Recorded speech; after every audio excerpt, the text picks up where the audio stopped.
অনেকেই প্রশ্ন করেন এবং আপনিও বহুবার কমেন্টস করেছেন, জেনারেল ওয়াকার এই মুহূর্তে সে দেশপ্রেমিক হলে সে যেন রিজাইন করে। এবং আপনার মুখেও আমি শুনেছি ডক্টর ইউনূসের উচিত জেনারেল ওয়াকার সহ অন্য দুই বাহিনীর প্রধানকে স্যাক করা, কারণ তারা ভারত কর্তৃক নিয়োজিত এবং হাসিনা তাদেরকে অ্যাপয়েন্টমেন্ট দিয়েছে তার স্বার্থ উদ্ধারের জন্য। কিন্তু ডক্টর ইউনূস এটা করেন নাই। আপনার বাংলাদেশের সংবিধান সম্পর্কে আপনার ধারণা আছে, আপনি একজন লয়ার, আমিও বাংলাদেশের সংবিধান লেখা পড়েছি, সংবিধানের আইন বিভিন্ন দিকে আমি দেখেছি, প্রতিরক্ষা মন্ত্রণালয়তে প্রধানমন্ত্রী অথবা সরকার প্রধানের কতটুকু হাত আছে এটা দেখেছি, রাষ্ট্রপতির কতটা নিয়ন্ত্রণ আছে সেটাও দেখেছি।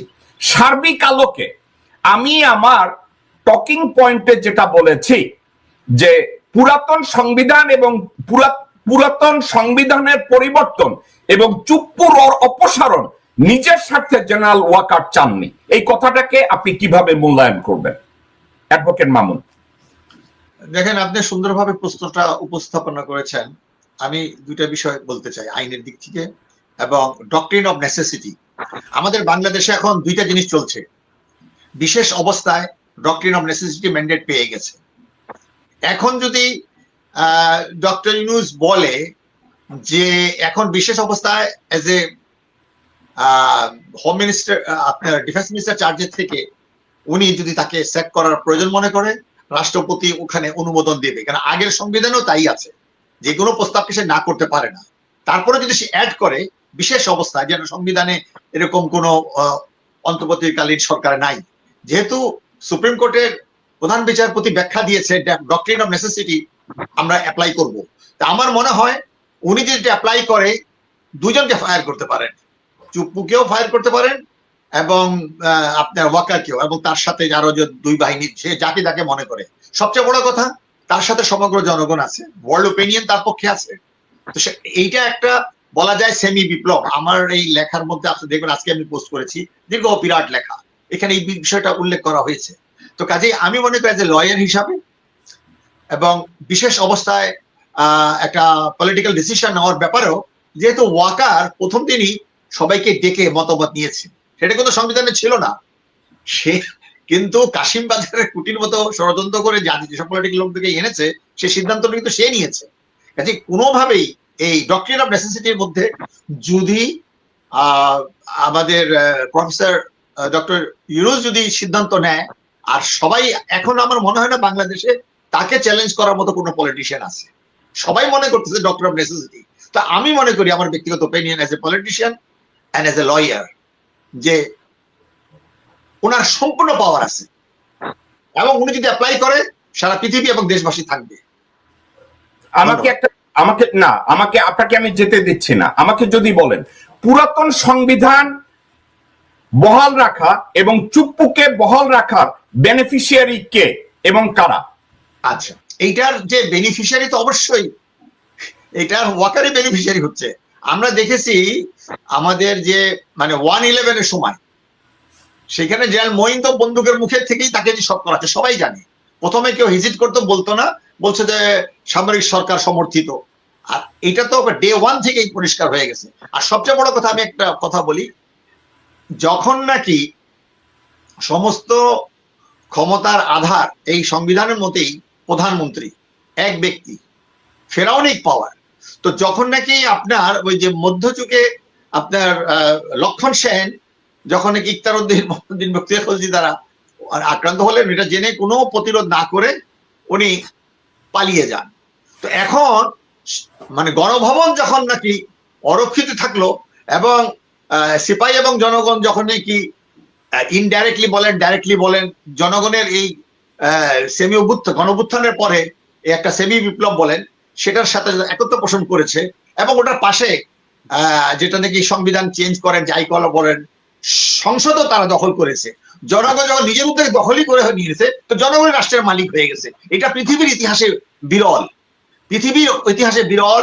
পুরা সংসদের লোক পালিয়ে গেছে এবং যেখানে নাকি সংবিধানে আছে যে প্রধানমন্ত্রীর কাছে ফিরাউনিক পাওয়ার, প্রধানমন্ত্রী যা বলবে প্রেসিডেন্ট না করতে পারবে, সেইটাই যখন বাতিল হয়ে গেছে, সেইটাই যখন দখল হয়ে গেছে, আরেকটা আইনের ভাষায় বলে possession is the evidence of ownership, এটা যে কোনো আইনজীবী বলবে যে একটা হলো যতই কন্ট্রাক্ট থাকুক না কেন, ইউ আর দি ওনার, আপনি বলছেন কাগজে ওনার, কিন্তু পজেশনে কে? কিন্তু এইখানে যদি প্রধান বিচারপতিকে যদি আমার ফেস করতে হয়, আমি লয়ার হিসাবে সম্মান দিচ্ছি 83-তে, তো আমি বলতে পারবো, সিনিয়র লয়ার হিসাবে আমি বলতে পারবো হ্যাঁ যে possession is the evidence of ownership. কাজেই সেদিন যখন নাকি সংসদ ভবন, গণভবন জনগণ দখল করে নিয়েছে, সারা পৃথিবী দেখছে, এখন জনগণই চুপ্পুকে রাখবে কি ওয়াকাওকে রাখবে তারাই নির্ধারণ করবে। এখনো জনগণ ভিজিল্যান্ট। এখন জনগণ যখন নাকি আপনার বৈষম্য বিরোধী ছাত্র আন্দোলনের মাধ্যমে আপনার ইউনূসকে সমর্থন করছে, আমরা নিজে অফিসিয়ালি সমর্থন করেছি, লিখিত বক্তব্য, ভিডিও বক্তব্য। আমার মনে হয় এইটাকে যতই ষড়যন্ত্র করুক, বেনিফিশিয়ারি তো সে হবেই, মানে ওয়াকার চেষ্টা করতেছে তাকে রাখার, কিন্তু আমার মনে আলটিমেটলি যদি গভীরভাবে চিন্তা করেন, আমরা এই ওয়াকারকে রেখে এবং এই চুপ্পুকে রেখে আমরা আগাতে পারবো না। এবং তারা চেষ্টা করতেছে ডক্টর ইউনূসকে হতাশা করে তাকে চাপের মুখে তাকে পদত্যাগ করা, কিংবা তার তড়িঘড়ি করে নির্বাচনের নামে আবার ওই আওয়ামী বিএনপি আবার ওই ধরনের ক্ষমতা, মানে একটা খেলার ক্ষমতা। নির্বাচন মানেই দিল্লি বেনিফিশিয়ারি হবে এখনকার অবস্থায়, আমরা সেটা হতে দিতে পারি না। ধন্যবাদ। ডক্টর নওশের, আপনি অ্যাডভোকেট কাজী আব্দুল্লাহ আল মামুনের লিগ্যাল ইন্টারপ্রিটেশন সহ উনি ওনার মতামতটা দিয়েছেন। বাংলাদেশের সার্বিক প্রেক্ষাপটে এই মুহূর্তে আপনি বাংলাদেশে আছেন, আপনি কাজী আব্দুল্লাহ আল মামুনের লিগ্যাল ইন্টারপ্রিটেশন এবং আপনার অনুভূতি দুইটাকে একত্র করে যদি আপনি একটু মতামতটা প্রকাশ করেন, আমি যে বিষয়টা বলেছি এটা কি আপনার কাছে লজিক্যাল মনে হয় অথবা ইললজিক্যাল মনে হয়? ডক্টর নওশের। জি, ধন্যবাদ। মামুন সাহেব অত্যন্ত সুন্দরভাবে ওনার ব্যাখ্যা উনি দিয়েছেন। উনি একজন বিজ্ঞ আইনজীবী, ওনার আইনের পয়েন্ট থেকে উনি দিয়েছেন। আমি একজন সাধারণ মানুষ হিসেবে যে জিনিসটা বলতে চাই সেটা হচ্ছে যে মানে জনগণ হচ্ছে সমস্ত ক্ষমতার উৎস। জনগণের জন্য সংবিধান, সংবিধানের জন্য জনগণ নয়। হ্যাঁ, ওই হিসাবে আমি মনে করি এখন যদি আমরা সবকিছু সংবিধান মেনে করতে চাই, সংবিধান মেনে করতে গেলে তো ইউনূস সরকার অবৈধ হয়ে যায়। যদি সংবিধান অনুযায়ী সবকিছু করতে হয়, সংবিধান অনুযায়ী করতে গেলে দেখা যাবে যে শেখ হাসিনাকে পুরো প্রোটেকশন দিতে রাষ্ট্র বাধ্য, কারণ তারা ওইভাবে ওই আইনগুলো করে রাখছে। এখন এই সংবিধান দিয়ে তো আমরা কোনো কিছু করতে পারবো না। এই সংবিধানকে আমাদেরকে এটা চেঞ্জ করতেই হবে, এখানে সংস্কার করতেই হবে। সংস্কার ছাড়া এই কোনো নির্বাচন বলেন বা যাই বলেন পুরোটাই হবে অর্থহীন। ডক্টর মামুন সাহেব উনি ঠিকই বলেছেন যে ইউনূস সরকারের সাথে পুরো জনসমর্থন আছে। এখন ইউনূস সাহেব কেন ওনার সেই পাওয়ারটা এক্সিকিউট করছেন না সেটা আমি ঠিক বুঝতে পারছি না, কারণ পুরো জনগণ ওনার পিছনে আছে, পুরো জনসমর্থন ওনার পিছনে আছে, কিন্তু তারপরে উনি ওনার পাওয়ারটা উনি এক্সিকিউট করছেন না বা করতে পারছেন না। সেটা কেন করতে পারছেন না সেটা একটা রহস্য। আমি যদি ডক্টর নওশের একটু কাউন্টার দিয়ে আপনাকে জিজ্ঞাসা করি, এমন কি হতে পারে ডক্টর ইউনূস এই মুহূর্তে রেবেলিয়াস একটা সিদ্ধান্ত নিয়ে পরিস্থিতিটাকে লেজে গুবরে করতে চাচ্ছেন না? ফর এক্সাম্পল, এই মুহূর্তে উনি যদি হঠাৎ জেনারেল ওয়াকারকে স্যাক করে অথবা অন্য দুই বাহিনীর প্রধানকে স্যাক করে বঙ্গভবনে চুপ্পুর কাছে পাঠায় যে তুমি এটা সাইন করো, এখন চুপ্পুকে কেপ্ট করে রেখেছে। কেপ্টের বাংলা কি মামুন ভাই? রক্ষিতা। রক্ষিতা। তাকে যেভাবে কারারুদ্ধ একেবারে বঙ্গভবনের মধ্যে তাকে জামাই আদরে রাখে না, এরকম চটথাপ্পড় দিয়া বঙ্গভবনে বসায় রাখছে, এবং এই বসায় রাখছে আর্মি। র্যাব রাখে না, পুলিশ রাখে না, আর্মি। ইয়াসউদ্দিনরা যেভাবে ফাতরা মঈন এবং ডিজিএফআর ডিজি সহ ফাতরা ইয়াসউদ্দিনের কাছে গেছিল, ঠিক ওইভাবে রাখছে। এখন ওইভাবে রাখার বেনিফিশিয়ারি জেনারেল ওয়াকার। এখন ইউনূস সাহেবের কাছে বন্দুকধারী লোকজন তো নাই যে তারা চুপ্পুর কাছে গিয়ে বলবে যে বেটা হারামজাদা সাইন কর, এটা আমার অর্ডার। এটা সে বলতে পারে না। এটা যদি ডক্টর ইউনূস বলতে না পারে এবং জেনারেল ওয়াকার যদি বন্দুকধারী দিয়ে চুপ্পুকে চারপাশে আটকায় রাখে যে তুমি সাইন করবা না, তাইলে ডক্টর ইউনূস সরাসরি কনফ্রন্টেশনে চলে আসে ওয়াকারের সাথে। আমি যদি বলি যে জেনারেল ওয়াকার এই জন্য যাচ্ছে না, আপনার কাছে কথাটা কি লজিক্যাল মনে হয়? হ্যাঁ, লজিক্যাল মনে হচ্ছে। ডক্টর অ্যাডভোকেট মামুন, আপনি কি আমার কথাটাকে একটু ইন্টারপ্রেট করবেন? যদি ডক্টর ইউনূস সিদ্ধান্ত নেন 3 বাহিনীর প্রধানকে উনি স্যাক করবেন এবং এটা বঙ্গভবনে পাঠালেন সিগনেচারের জন্য, তাকে ঘিরে রেখেছে ওয়াকারের লোকজন, আপনার কি মনে হয় ওয়াকারের লোকজনরা চুপ্পুরকে দিয়ে এটা সাইন করাতে দেবে?